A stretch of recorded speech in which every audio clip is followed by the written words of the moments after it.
అన్నా చెప్పరా. మన ఇన్స్టాగ్రామ్ డిఎంలో ఏదో మెసేజ్ వచ్చింది, ఒకసారి చూడన్నా. ఏం వచ్చిందిరా? ఒకసారి నువ్వే చెక్ చేయి అన్నా. ఒక్కసారి నా కోసం ఇంట్లోనే హెల్తీగా చికెన్ సూప్ని ఎలా రెడీ చేసుకోవాలో చూపించన్నా. చేద్దాం రా, ఈవినింగ్ చేద్దాము. ఇప్పుడు పార్టీ అయినా ఈవినింగ్ చేద్దాం. ముందుగా ఫ్రై పాన్ తీసుకుని దాంట్లోకి లైట్గా బటర్ వేసుకోవాలి. బటర్ వేడైనాక దీంట్లోకి లైట్గా జింజరు, గార్లిక్, నైస్గా కట్ చేసుకున్న పచ్చిమిరపకాయలు, కొద్దిగా క్యారెట్, కొద్దిగా క్యాబేజీ వెజిటబుల్స్ అని లైట్గా రోస్ట్ అయిన తర్వాత దీంట్లోకి బోన్లెస్ చికెన్ అయినా చిన్న చిన్న ముక్కలుగా కట్ చేసుకుని వేసుకోవాలి. చికెన్ కూడా రోస్ట్ అయిపోయింది. ఇప్పుడు దీంట్లోకి ఒక 2 గ్లాసులు నీళ్లు పోసుకుందాము.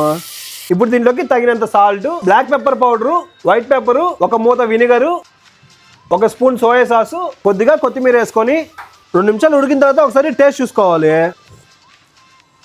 టేస్ట్ మొత్తం పర్ఫెక్ట్ గా సెట్ అయిపోయింది. ఇప్పుడు థిక్నెస్ కోసం లైట్ గా కార్న్ఫ్లవర్ వాటర్ పోసుకుందాము. లాస్ట్ లో కొద్దిగా బీట్ చేసుకుని ఎగ్ వేసుకొని మంట ఆపుకుంటే మన చికెన్ సూప్ అయితే రెడీ అయిపోయినట్టే.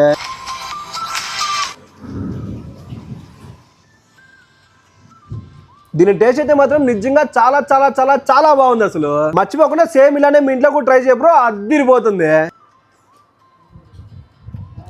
నెక్స్ట్ రెసిపీ కావాలి మీకు కింద ఒక కామెంట్ చేయండి.